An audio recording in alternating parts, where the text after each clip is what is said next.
I need some traction. You need some traction.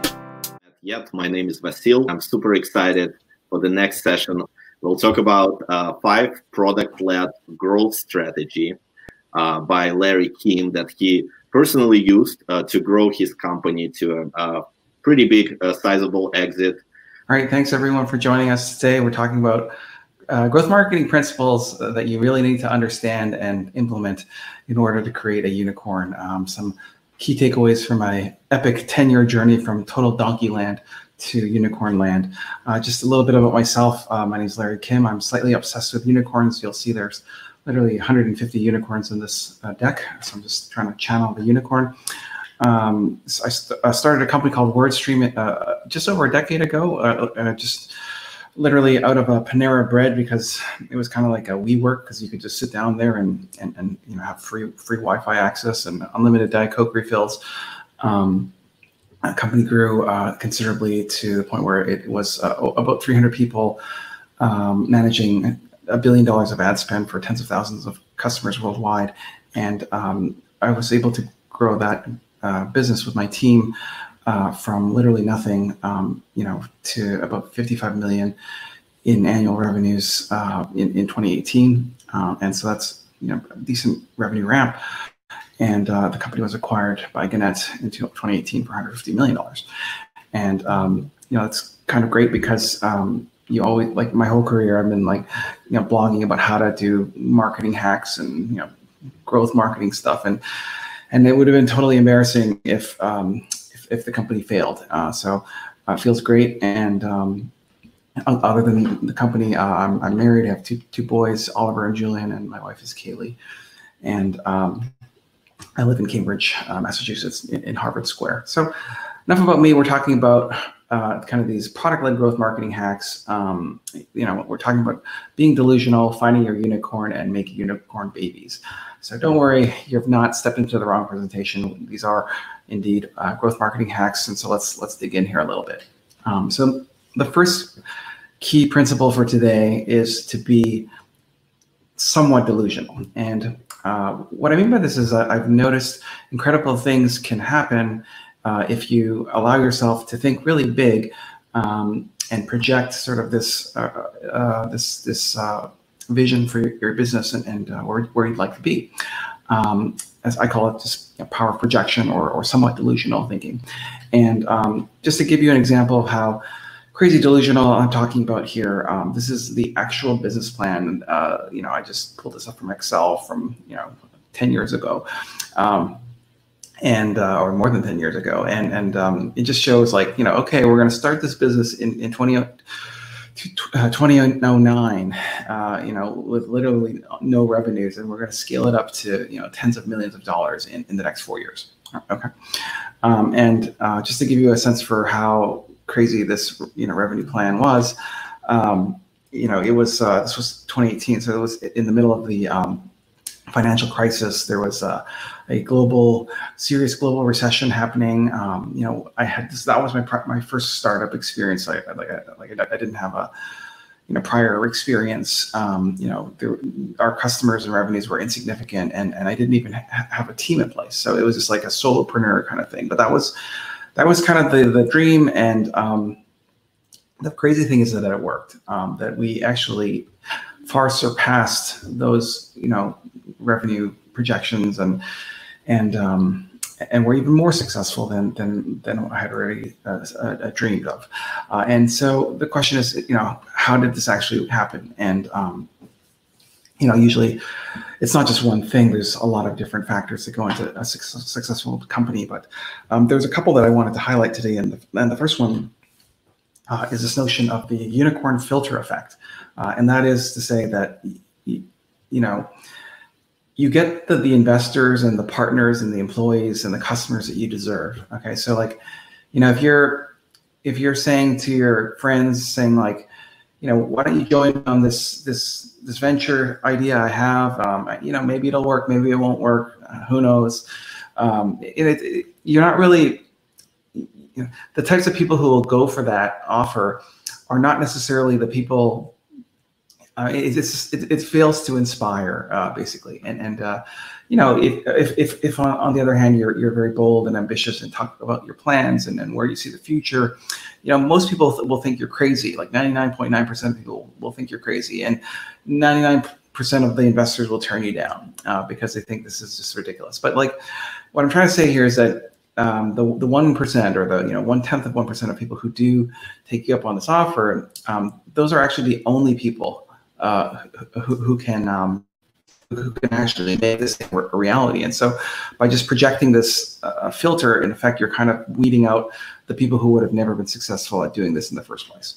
So just to give you an example of this unicorn projection, so after selling the business in 2018, I started another company in the messaging space, so doing like web chat, SMS, and Facebook Messenger marketing. And so I want to see the business plan for this. This is literally the business plan that I use to pitch VCs and investors and you know, partners and executive hires. It's just literally the same kind of pitch from, I just dusted out the old Excel model and just tried to get to a similar growth revenue, but over 5 years instead of 12 years. You know what, because like, that was the big mistake. Like I sometimes wonder, like, well, you know, I thought I was dreaming big, but we ended up, you know, surpassing those goals. I wonder what would have happened if we had even bigger aspirations in the first place. You see, one of the crazy things about this unicorn projection is that it really forces sort of clarity around what's not working. Okay, so projecting delusional plans forces epic change. So just to give you an example, in a nutshell, what I'm saying is that if you have these lofty goals, you know, it becomes very obvious very quickly what isn't working. And just to give you an example, when I started WordStream in 2007, the first product was actually a keyword research tool, and you're looking at a dated screenshot of it right here. It's you just enter in a keyword. It's kind of like the Google keyword tool or like SpyFu or like, you know, these different keywords where it just gives you keyword ideas. And that was how I was going to make my millions. And, you know, I thought I thought it was such a great idea. And there were just a couple major issues with this product when I released it. And when I say, you know, issues, I mean like kind of really, you know, mortal deficiencies, like just that would make this not viable. The first one was that the average pricing was significantly lower than I had anticipated. The churn was substantially higher than I had anticipated, and the combination of low prices and high churn, it just means that this idea wasn't really valuable. And so just to give you an example of sort of how far off we were from the plan initially, the original idea was to sell this stuff for like $1,500 a month. In reality, I found that the market equilibrium price was closer to $49 a month. You see what I'm saying? So like, you know, churn was so enormous that the customer lifetime value was like 5 months, and I was expecting them to stick around for 4 years. So you can see here we were a little bit off on our customer value calculations by something like 29,388%. And so what I'm telling you here is that by being true to your initial projection, you actually save a lot of time by having the clarity to reject the plans that will never work. You see, because in a startup, you don't have a lot of time. Usually these startups, they have like, you know, 6 months, you know, 12 months of cash. And when you run into a situation like this, you really don't have a lot of time to dilly-dally. You need to convert that donkey into a unicorn, and you need to do it quick.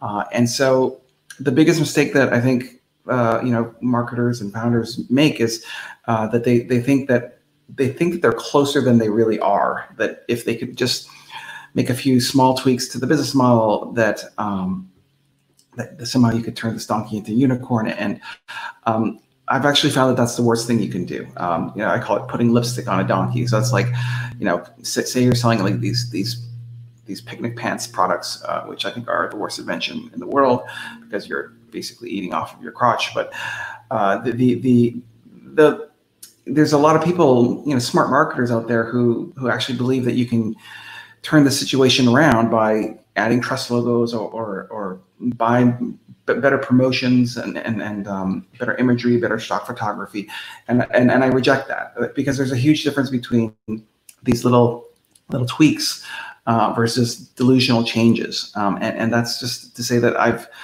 spent many years of my career pursuing these little tweaks, and they usually just amount to noise. In fact, it's very insidious, because what actually happens is in most of these little tests where you change something small, I note that these gains, which actually do materialize initially, they're not durable, so they don't persist. So this is just like a typical A/B test where we switch out some of the messaging or some of the artwork. Or initially the contender takes off and it looks like we've found a miracle here, but then of course fatigue sets in. The thing that used to be new is no longer new, and the winner becomes the loser. So the early lead almost always, 99% of the time, it just disappears. And so what I'm challenging you to think about today is how you can make larger scale changes to your products by trying to not just summit a little bit higher onto Donkey Hill, but actually change course and re-envision your products or services to something substantially better, so that you're challenging, you're summiting something worth summiting. So like we're talking the difference between a local maximum and a global maximum, and having the brilliance to know that the hill you're going after, like, even if I had the greatest keyword research tool in the world, that would not be a very valuable, thing to own. And so, embracing this concept of delusional thinking and epic change, we did something pretty radical. We got rid of our product. We just got rid of it. And that's actually kind of a big deal, because think about your startup and, you've got salespeople who are trying to make money selling this thing, and you're telling them like, wait a minute, no, it's going to take me 6 more months to come up with something different to sell. Like it's very destructive. Like you're going to really demoralize and disenfranchise your staff and like the engineers who've been working on this product were saying, oops, just kidding. All that stuff you were like hurrying up to build, we're going to just put that back into the garage and create something new. So like this was a pretty big, pivot, which I think is such a wonderful euphemism for saying, oops, I screwed up everything. And what we really want to do is go after something else. So we got rid of this and we switched it from a keyword research tool to a PPC management platform. And why a PPC management platform? Well, we noticed that our best customers were the ones who had budgets that were spending money on online advertising. And so in order to move up market, we something that would be interesting for that segment of the market, in terms of like, why a platform? Well, because with tools like bid management and reporting, like this is sort of more of a routine in terms of the workflow, as opposed to these, one time, do a keyword research thing and then cancel the product. So it was a pretty bold move. We threw out the old product and decided to go after something completely different. And it worked. It was this allowed us to grow from a struggling $1 million company to over 55 million in revenues in 2018. So like the question here that you might be asking yourself, like maybe you're just a marketer and like I think what I'm describing here is that the greatest thing you can do here is actually change the offer, like the thing that you're selling. That's where the leverage is. If it's very hard to sell crap, it's easier to sell, valuable stuff. And you as a marketer, you might not have as much control, especially if you're like a mid-level marketer, you might not have as much control or say in terms of what you're selling. And so, one question I get a lot is like, well, I'm kind of stuck marketing the products that I have. How can I apply your delusional and epic change theory to just my day-to-day marketing efforts? Okay, so that's a fair point. One of the things I've observed that kind of follows this philosophy is that if your boss is asking for like, 100% more leads, next year as opposed to 10% more leads, that's a big number. That's, this is a bold ask. And what I found is that, provided that you're capable at executing in marketing, you're actually better off jumping from one channel to the next rather than tweaking the existing channel. Because if you have AdWords working, sure, you can get some gains out of that, but like, is it a sustainable growth platform where you can kind of squeeze out, big gains every quarter consistently over time? No, like it's hard.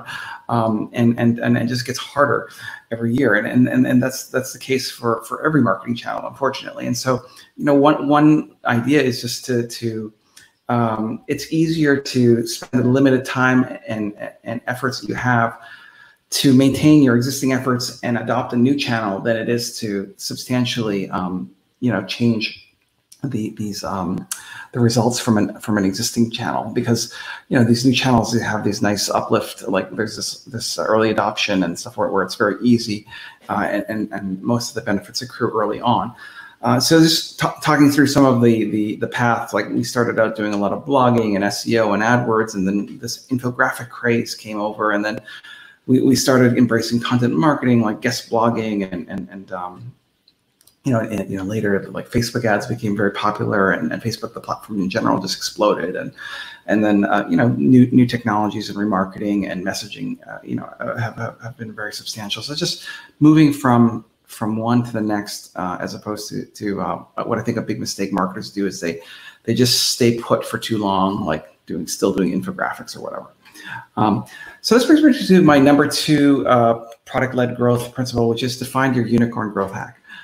So in terms of the offer that your company is offering, there's a huge difference between donkeys and unicorns. The average thing that people are promoting on the internet converts at around 2.35%, but the top 10% of things that are being promoted as offers actually convert at like 11.45 and up.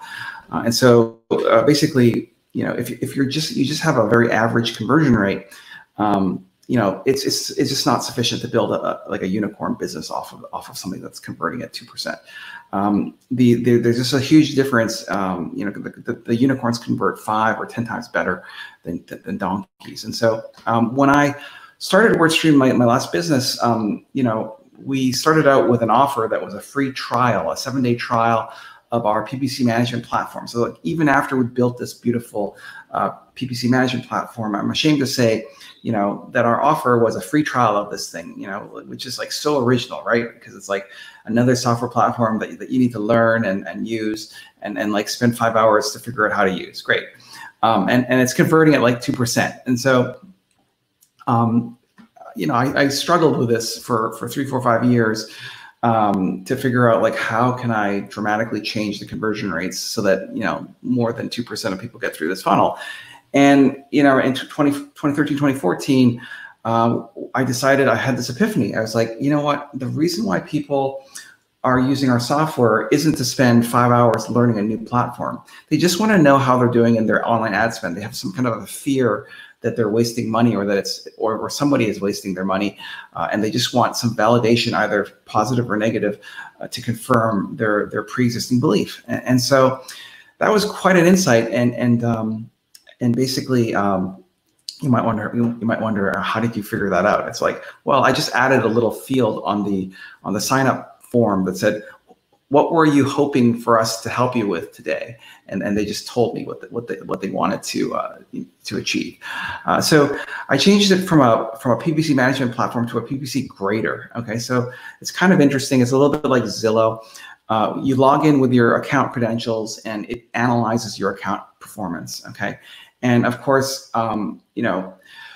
because of how they're basically, most of these people would get really bad grades, and we would calculate the grades by looking at their performance, like their click-through rates, their quality scores, their cost per conversion, their conversion rates. We would kind of compare those achievement levels against other companies in the same industry, in the same country, with a similar size space. And lo and behold, this created a tremendous urgency on the part of the customer who was trialing the product to want to learn more about this. Like, it highlighted a problem that they were underperforming, and that there was an urgent need to buy this software as opposed to a nice to have. This report card, it would kind of explain how much money they were wasting, what the projected savings would be. It even kind of describe like, that agency that's managing your business, they didn't log in the last 30 days to your account, and in the last 90 days they've created 2 ads and 1 ad group. So like just exposing kind of the fear that they thought that was happening, and just exposing that in a very transparent way. I think that was a huge winning idea. It had an enormous impact on the company, scaling it from we were stuck in like a $3-4 million range, and then we realized this new idea. Suddenly, overnight, our conversion rate jumps from 2% basically to 40%, and that's because this is lighting a fire of urgency underneath the customer's kind of their mind. So when I say like you need a unicorn growth hack, I'm not talking about like going from 2% to 3% conversion rate.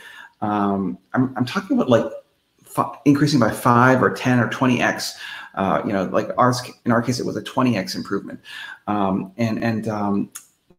only was it converting better, but it actually became sort of a source of organic leads. So like over 1 million report cards were generated just because it was a helpful free tool, and this was all organic. It also created enormous barriers to entry. So like countless other companies tried to recreate the grader, but because we were first and we had the best data with millions of companies running their ad reports on our software, it just made it so that it was impossible for other companies to compete with us. And so when I talk about a unicorn offer, I'm not talking a little bit better. I'm talking about something really remarkable and special. In terms of the go-to-market for this kind of crazy, just because you create this wonderful report card grader, it doesn't mean people will find it automatically. And so I just wanted to share how I got people to find the thing. This was back in like 2013. Like infographics were all the rage, and so we just pulled off some PR stunts related to globally trending news and events. And so what I mean by this is, around the time that the Facebook was IPOing in the stock market, I produced some research showing that the Facebook ads really sucked, and they did back in 2012. They really did suck. It was like ads and stuff like this, and I was just showing how the targeting was awful, and there's so much we can get out of Google Display Network, and just comparing the two, and the story just blew up. We literally generated tens of thousands of press pickups overnight from anyone could have done this. Like anyone who had done any amount of work on Facebook ads or Google AdWords could have produced this research. It generated literally millions of links from high value publications overnight. And so by generating not like 5 links or 10 links, but 6 million links, that allowed us to get an enormously huge domain authority, which allows this grader tool to rank for the word AdWords. So like, people use AdWords as a kind of a navigational search just to log into their AdWords account. And just like, two spots below, there's our AdWords thing. And there's something like 500,000 searches for this keyword every month. And if we can capture, 10% of that's enormous. So that's sort of, it was a combination of coming up with a kind of a clever idea and comparing it with a go-to-market. Now you're probably wondering, okay, that's great. How do I find my unicorn? Well, it's probably not going to be a grader. It's probably something new and different that hasn't been done. The challenge is that a lot of marketers, most marketers suffer from donkey delusional syndrome, which means that they think that every idea that they came up with is a unicorn idea, meaning, they think their shit doesn't stink. They think everything that comes out of their brain is a great idea. And the problem is that it's more likely that it's not a unicorn. It's usually something else. And when I talk about unicorns, I'm not talking about trying to get a billion views on YouTube or something like this. This is all a relative difference. Like everything we've been talking about here, I'm saying is relatively better. So like I'm saying, like if you can find something that is 5 times better, then that's the unicorn. So by definition, what I'm saying is that you actually have unicorns in your own campaigns already. You just don't even know it. I'm not trying to suggest that you need a viral hit, that really is a suicide mission. So like, if you look through your Google Analytics, I'm sure everyone knows that a very small percentage of your blog content generates most of the traffic. Like those are your unicorns right here. Like those top 3 articles or whatever. The content on social media, most of it goes nowhere, but like, a small percentage of it generates a lot more engagement than everything else. And even just if you're doing email marketing, typically like you'll send out, an email blast every few days. The average open rate might be like 12%, but like you get these unicorns where you have like 30 or 46% open rates. And so there's just something special about these ideas that are resonating with the customers.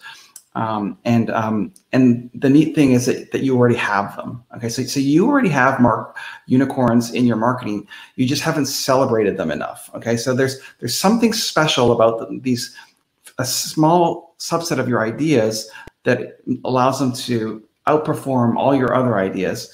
And in fact, most of the value is coming from just a few of these campaigns. And so when you're looking for your unicorn ideas, it's probably going to be related to something that did well in the past, okay? Because, if it did well, for whatever reason that it did well in the past, should also hold true that it should do well in the future, right? And I can also guarantee you that it'll be obvious in hindsight. And I just wanted to bring you to my last growth marketing principle today, which is to make unicorn babies.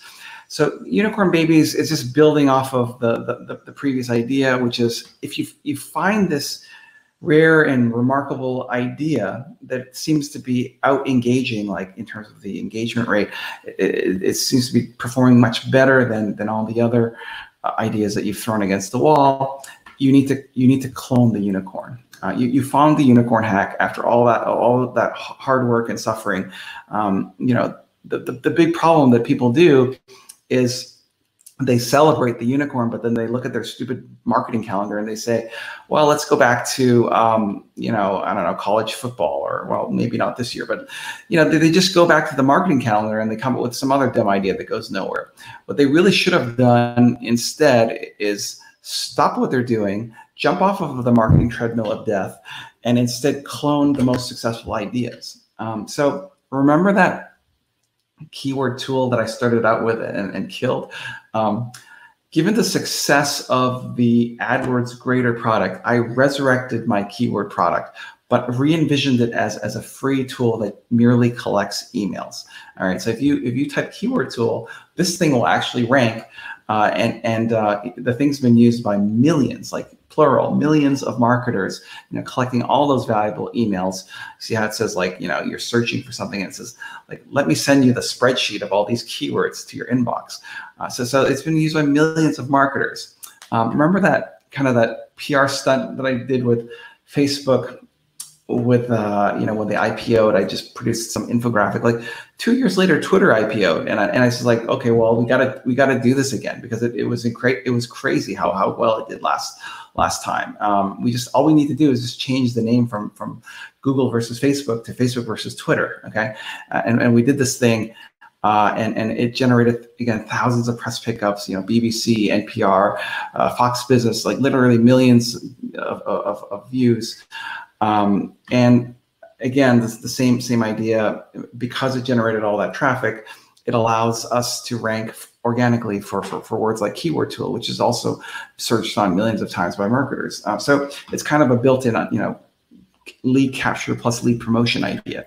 And just basically it wasn't hard for me to figure these ideas out at all, because it worked before. And then because it worked before, the thing that made it special last time made it special, work again.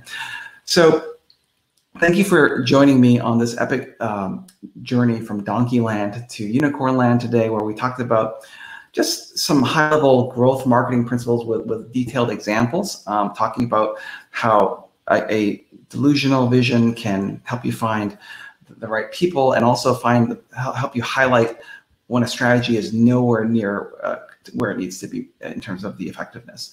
We talked about finding some sort of a gimmick, a unicorn growth hack that just really converts unusually well, and that could be sort of like the backbone of your business. As soon as you find one of these unicorn things, you can build the rest of your company around it.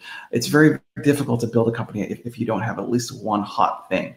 And then this idea is that when you do find the unicorn, don't shy away from it, but rather embrace it and just milk it for all it's worth. So in terms of what does it mean in summary, growth marketing? I just think life is short, and there's just too many crappy products and offers out there that are unremarkable and boring and are going nowhere. Instead, use the principles that we're talking about today to come up with something interesting and stick your neck out there a little bit and be a unicorn in a sea of donkeys. But I have a founder question for you, Larry.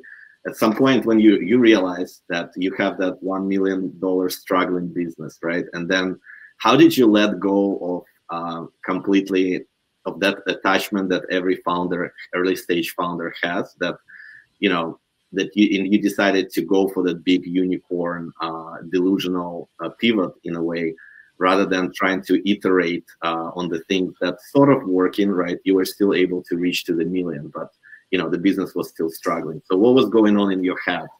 So guys, growth isn't linear. Like when you're growing your business, you'll grow to a certain level. It's discontinuous. Like you could stay $1 million company for a long time, and then discover some new idea, and then it quickly ramps to 3 million or something. But then a new equilibrium forms, and so it's like don't be discouraged if you're kind of stuck at a certain level of revenue.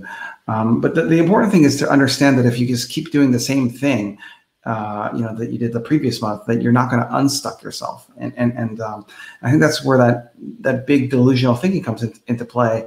It's like, wait a minute, the plan was to be 10 million this year, not 2 million, and nothing on this roadmap. Like the best case scenario we're talking about is maybe 5% growth, 10% growth. You know what I mean? Like, so it was just the idea that we were so far off course of where we said we were wanting to be, and that in order to stay true to the employees and investors that we brought on board, radical change had to be done. It's the hardest thing in the world, Vasil. Like you don't want to throw out the thing that you have. It's like maybe $1 million business. It's kind of a big deal, but you do have to sacrifice that comfort in order to get to the next level. Makes sense. How do you rally an organization or team around a plan that may be viewed as more delusional and less aspirational by others? Again, this has to do with the unicorn effect and why it's important to be kind of delusional and I'm not talking like Fire Festival delusional, but like, being true to, having bold yet, plausibly achievable goals. If you do that from the onset, then the inception of your business, then the types of people you're going to attract, they're going to be more on board with that, like that maybe they've seen it before, or maybe they just want to believe. Now, you're talking about naysayers, like what to do if there's a naysayer, like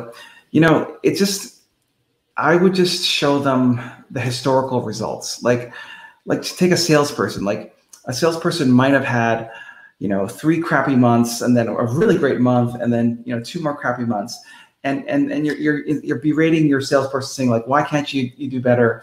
Like, basically, all you really need to do is figure out what happened during that really great month, and try to make that the new normal, as opposed to like the old anomaly. You see what I'm saying? So like, that's one way to convince people that something is possible, is by showing them that they did it in the past, and that all we're trying to do is trying to repeat that with more regularity and frequency.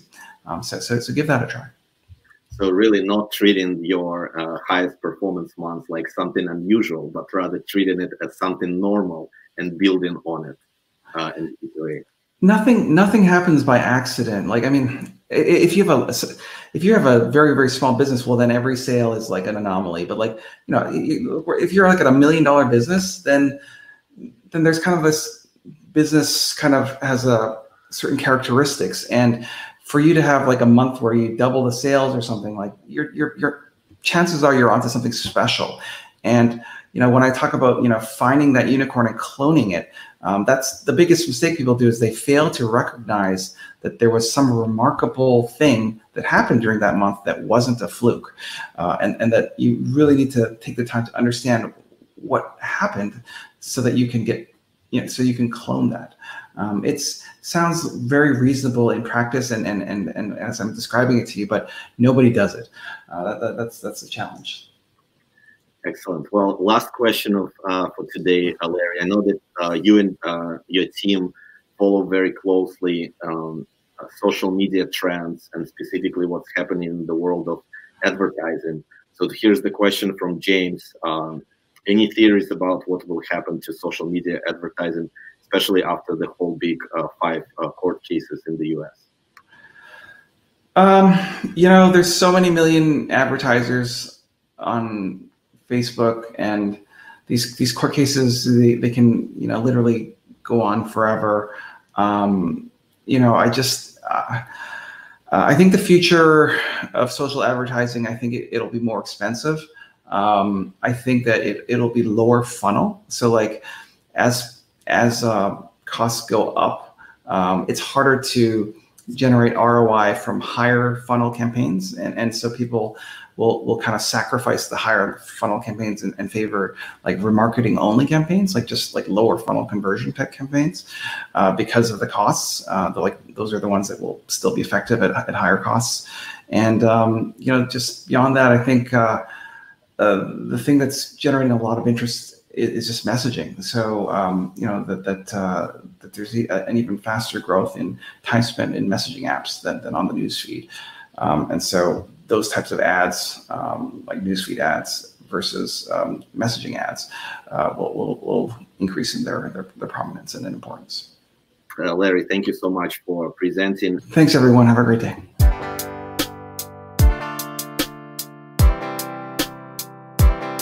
I need some traction.